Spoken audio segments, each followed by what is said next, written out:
For almost 100 years, the World Cup always felt familiar. 32 teams, 7 matches to glory. The same football empires returning every 4 years to fight for the same golden trophy. Brazil carrying history, Germany carrying pressure, Argentina carrying legends. Everything about the tournament had a rhythm the football world understood.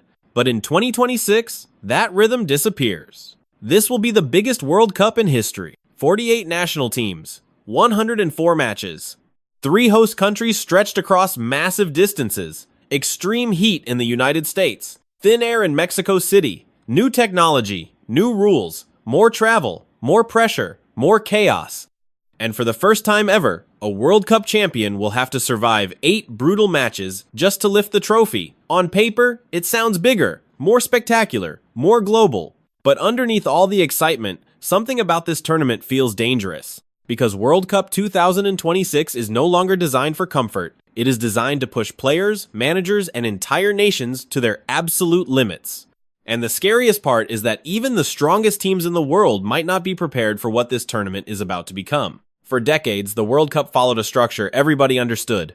32 teams, 8 groups, finish in the top 2, and you survive. Lose too many matches, and you go home. Simple, brutal, predictable in the right way.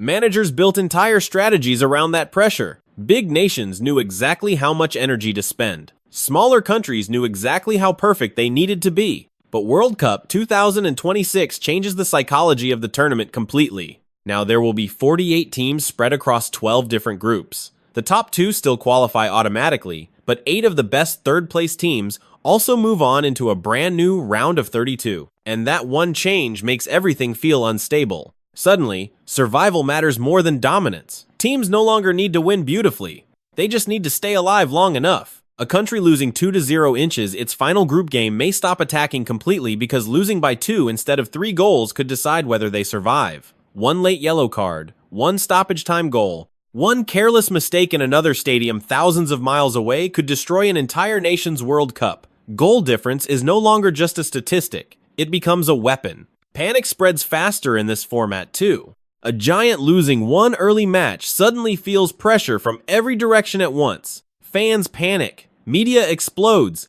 Players stop trusting themselves. And unlike older World Cups, there are now far more ways for chaos to spread through the tournament. Smaller nations do not need to be better than the giants anymore. They only need one opening, one moment, one bad night. And for the first time ever, the World Cup may reward survival more than greatness. And the terrifying part is that the teams are not only fighting each other anymore, they are fighting the tournament itself. World Cup 2026 stretches across 3 countries, 16 cities, multiple climates, and enormous travel distances that no modern tournament has ever attempted on this scale. One week a team could be playing in the cool air of Vancouver. Days later, they could be trapped in the brutal humidity of Miami or the burning heat of Dallas. Then suddenly they are sent to Mexico City, where the altitude sits more than 2,000 meters above sea level and every sprint feels heavier than normal. Legs fade faster there. Pressing becomes harder. Concentration disappears late in matches. Recovery stops being a medical issue and becomes a tactical weapon. Managers will have to think about exhaustion almost as much as football itself. And while players struggle with travel, heat, fatigue, and pressure, the game around them is changing too. Semi-automated offsides now track movements with terrifying precision. Time-wasting rules are stricter. Delays are punished faster. VAR carries more power than ever before. One frame, one touch, one shoulder leaning too far forward can erase an entire country's dream in seconds. This is no longer the kind of World Cup where talent alone guarantees survival. The conditions are simply too brutal, too unpredictable, too exhausting. And that is exactly why this tournament feels different from every World Cup that came before it. Because this one does not just test football teams, it tests how much chaos they can survive. And somehow, even with all that chaos surrounding the tournament, the giants arriving at this World Cup might be more frightening than ever. France, especially, look like football's final boss. They reached the 2018 World Cup final, won it, then returned again in 2022 and nearly did it all over again. But what makes this version of France terrifying is not just the talent, it is the depth. Ousmane Dembélé, has evolved into one of the most dangerous attackers in the world. Michael Olise creates chances that should not exist. Aurelien Tchouameni controls matches without seeming rushed for a single second. And behind them is another entire wave of elite players waiting on the bench. France do not need to dominate games to destroy opponents. They can suffer for long stretches, survive the pressure, and still punish teams with one brutal moment of quality. But that pressure cuts both ways. Anything less than lifting the trophy will feel like failure. And the deeper a team goes in the tournament, the heavier that expectation becomes. Then there is Spain, a team that no longer resembles the slow, predictable possession football people once mocked. This Spain feels younger, faster, and far more ruthless. Lamine Yamal already looks like the face of football's next generation. Pedri controls tempo with impossible calm. Rodri brings balance to everything around him. Spain no longer wants endless possession for the sake of beauty. They want control, because control allows them to suffocate opponents. But there is still danger hiding underneath the excitement. Most of this core is still incredibly young. And if Yamal's fitness problems become serious during the tournament, Spain instantly lose their most explosive weapon. Argentina arrive carrying something completely different. They arrive carrying history. As defending world champions, every single opponent will treat beating Argentina like a final. Julian Alvarez presses endlessly. Enzo Fernandez breaks defensive lines with one pass. Emiliano Martinez has already turned himself into a psychological nightmare during penalty shootouts. And then there is Lionel Messi, maybe for the last time. Maybe for one final chapter on football's biggest stage. That possibility alone changes the emotional weight of the entire tournament. But defending a World Cup is one of the hardest things in sport. The pressure becomes suffocating. Every mistake becomes global news. Every weakness becomes a target. And then comes Portugal. Cristiano Ronaldo will be 41 years old by the time this tournament begins. The World Cup remains the one major trophy still missing from his career. Everything else has already been conquered. The Champions League, the Euros, goal records, individual awards, but not this. And that unfinished story gives Portugal a dangerous emotional energy. Because unlike older generations, this Portugal squad is no longer dependent on Ronaldo alone. Bruno Fernandes creates chaos between the lines. Bernardo Silva controls tight spaces. Rafael Leão can destroy defenders in transition. Vitinha gives the midfield intelligence and composure. This may genuinely be the most complete Portugal side ever built around Ronaldo. But that also creates terrifying pressure. Because if this team still fails to win the World Cup, football may never give Ronaldo another chance again. But the most frightening part of this World Cup may not be the Giants at all. It may be the teams waiting underneath them. The ones with nothing to lose. The ones that only need one perfect night to destroy somebody else's dream forever. Japan already proved they are no longer intimidated by football royalty. At the 2022 World Cup, they defeated both Germany and Spain in the same tournament and finished top of the group. That was not luck. It was discipline, courage, and belief.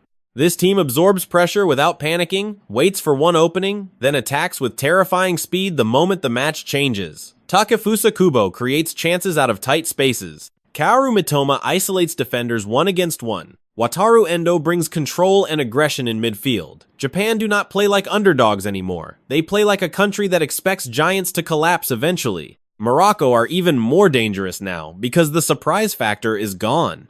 Reaching the World Cup semifinals in 2022 changed the mentality of the entire nation. They no longer arrive hoping to compete. They arrive expecting to hurt people. Achraf Hakimi turns transitions into weapons. Brahim Diaz brings creativity between the lines. Bono remains calm under pressure in goal. And defensively, Morocco may still be one of the hardest teams in the world to break down over 90 minutes. They understand exactly who they are now, and that clarity makes them terrifying in knockout football. Then there is Norway. A country the football world has barely discussed for decades suddenly arrives with Erling Haaland leading the line at his first World Cup. And that alone changes everything, because Norway no longer feels like a small football nation trying to survive. Martin Ødegaard now feeds one of the deadliest strikers the sport has ever seen.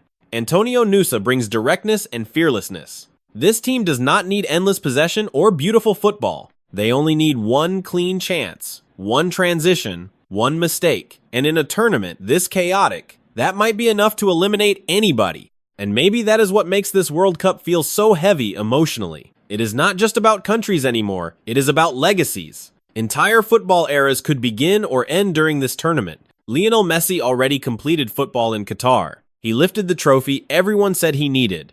He silenced every argument, and yet somehow, the possibility of seeing him at one final World Cup changes the emotional gravity of the tournament completely, because football knows there will never be another player exactly like him again. Every match could feel like the closing scene of an era the sport is not ready to lose. Cristiano Ronaldo arrives carrying a different kind of pressure. Messi already finished the story. Ronaldo still has one final chapter missing, and that makes every moment feel desperate. Every goal matters more. Every knockout match feels heavier. Because if Portugal fail again, there may never be another opportunity for football's most relentless competitor to complete the one achievement still missing from his career. Then comes the new generation. Lamine Yamal does not feel like a future superstar anymore. He already feels inevitable. At just 17 years old, he attacks defenders without fear, without hesitation, almost without pressure. But that is exactly what makes him dangerous. World Cup 2026 could become the moment football officially hands the game to a new era. Erling Haaland carries a different type of threat. If he dominates this tournament, football changes instantly. Norway transform from outsiders into a global power overnight. Jude Bellingham carries the emotional expectations of an entire English generation desperate to end decades of disappointment. Vinicius Jr. carries the pressure of bringing Brazil back to the top of world football. This tournament will not simply decide winners and losers. It will decide whose stories survive forever. And that is the cruel truth hiding underneath every great World Cup. Not everybody leaves with glory. Some stories only end in heartbreak. One legendary player will walk away knowing the dream is over forever. One golden generation will collapse under pressure. One country will spend years replaying the same painful mistake in its head. Because the World Cup does not care how talented you are. It does not care how beautiful your football looks. It only remembers who survives at the end. Maybe this becomes the tournament where Ronaldo finally runs out of time. Maybe Messi's final World Cup ends far earlier than anyone expected. Maybe England's pressure becomes too heavy once again. Maybe Brazil arrive with the weight of an entire football culture on their shoulders and still cannot escape the chaos around them. And for younger stars like Yamal, Bellingham, or Vinicius, this tournament could become the moment the football world realizes greatness also comes with unbearable pressure. That is what makes World Cup 2026 feel different. Bigger tournaments create bigger expectations. Bigger expectations create fear. And fear changes how players think, how managers react, how entire nations emotionally survive every match. One bad night now carries consequences that can define careers forever, because football history never remembers who almost won the World Cup. It remembers the teams that survived when everything around them started collapsing. And in a tournament built this brutally, collapse feels almost unavoidable. Maybe that is why World Cup 2026 feels so different already. Not because it is bigger, not because it has more teams or more matches or more stadiums than ever before, but because it feels like football standing at the edge of something unknown. The old era is slowly disappearing. Messi and Ronaldo are reaching the final chapters of careers that shaped an entire generation. At the same time, players like Yamal, Haaland, Bellingham, and Vinicius are arriving to take the game somewhere new, somewhere faster, harsher, and far less forgiving. And this tournament may become the moment that transition finally happens in front of the entire world. The pressure will be heavier than ever, the travel more exhausting, the format more chaotic, the margins between survival and disaster smaller than they have ever been before. Giants will fall, new powers will rise, some players will become immortal, others will leave carrying heartbreak for the rest of their lives. That is the terrifying beauty of the World Cup. It creates legends and destroys dreams at the exact same time. And maybe when this tournament finally ends, football itself will not feel the same anymore. Because this is not just the biggest World Cup in history. It might become the World Cup that changes football forever.